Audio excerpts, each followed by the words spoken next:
นักดูอันลูดเจ้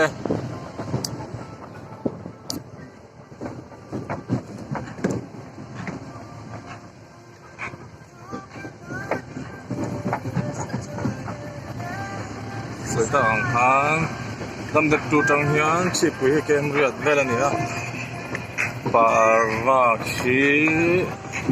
ลำดับดูจังชวนเกมสมนิ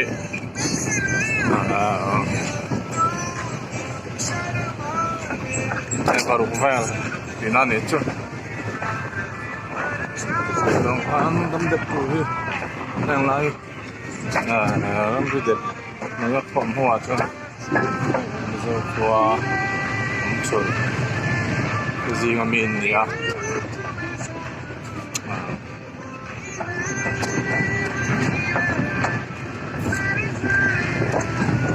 我这不，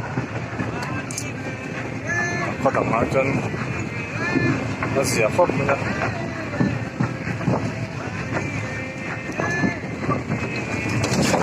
Kecil lah.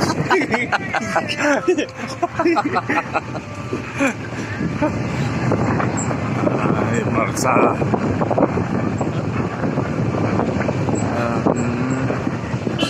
Kok đến chuan lâu dìa đấy không? Thì đang做qua chân tập đằng một kiện,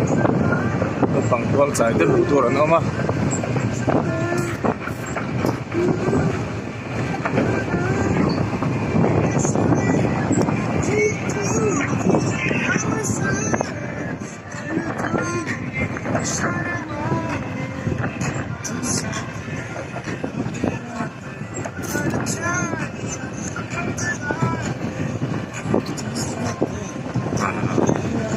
Lại cho ngoài này tiếp tục giảm bị bao section tiếng chi thế ha anh phát một cái ôm này ini đang kan section mana pa section tiếng reng chi ta thì gần là một reng nó khó tắm tập tiếng con mà rồi chưa hay đâm tập dua cuak kan pel aja kalau mak kayu tu lo cuan kan col dua pokok ya ini nak sipui ni kan target ni ha artep tu membangun nanti turi tanah kan ni ha dalam debu le sipui karik yang sari ani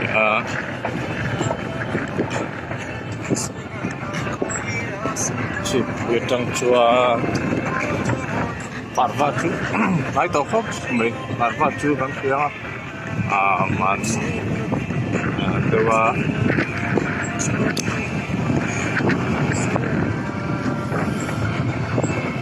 ini ya rau tàn hủ đấy hell India mình sẽ có hung thần là hình nặng ngán có cả skill to force kiểm soát chứ sẽ là hạn nên của nó sẽ là mấy mà skill to force yes chắc nó xử lý anh tia chắc mà trong cơn chắc nó xử lý này cho hàng lại lên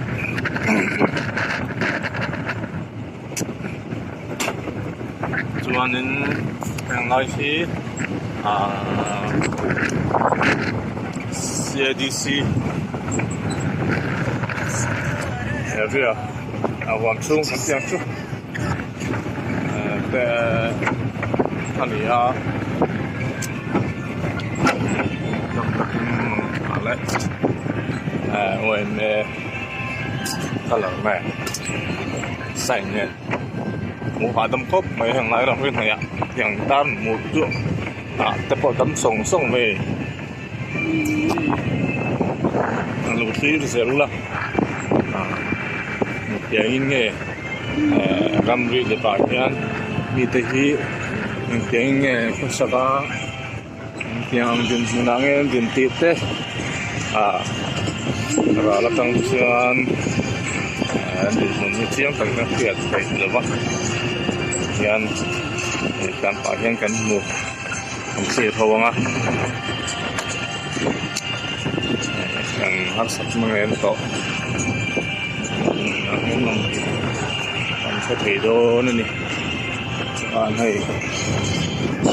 chỉ tuổi từ em rất to chủ nhân có tăng lắm lớn đầy lắm tổng rộng mà nhiều này cũng là cần cần lắm Parva lắm tổng hiện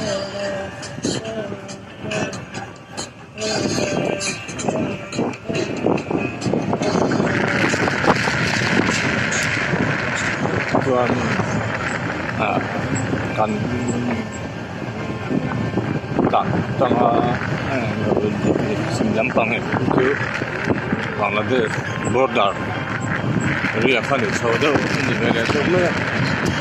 lại cái có cái chú chẳng mặc qua nữa cho nên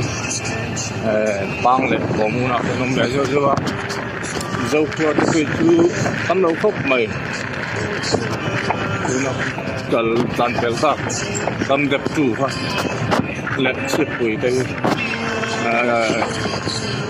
Parva tới coi gan dâu tới xin ông về bóc á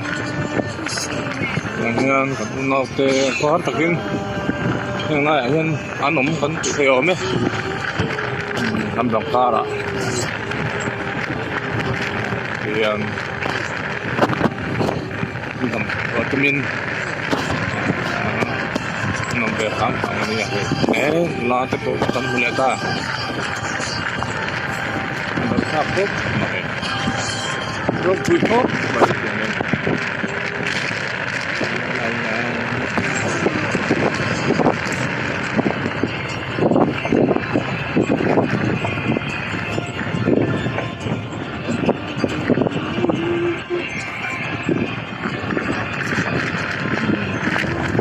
mấy số cả là tổ mấy thọc á rim có thiệt thật rồi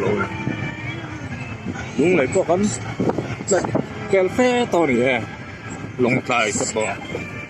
nhà chứ nhữngผู้nào cho ăn cái nồi mẹ cái răng cái răng này mà khi ăn trộn té người ta phẳng về lại đúng không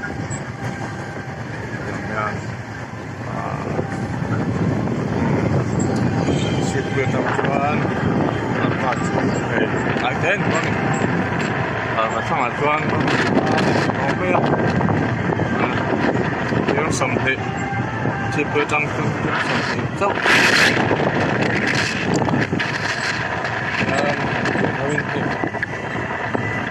tầm rẻ lắm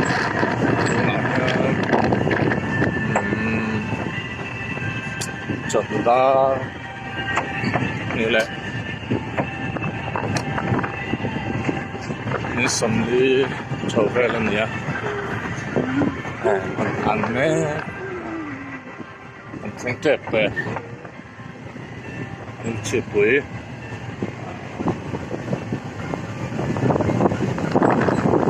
ai lâm hi ăn học mẹ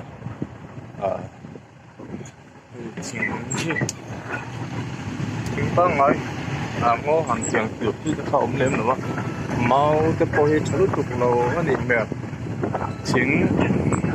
chúng ta bôi chính luang làm dùng kia tiền khi tắm hộp bé tiền cái bom để giữ không chân lại cho anh thì trang một cuốn thôi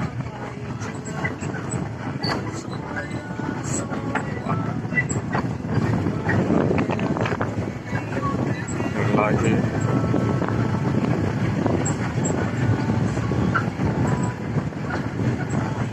không buộc tâm cho là có lúc tập thấy được cái phòng ai biết không mà lại đến cái chân đẹp đến điểm đâu thì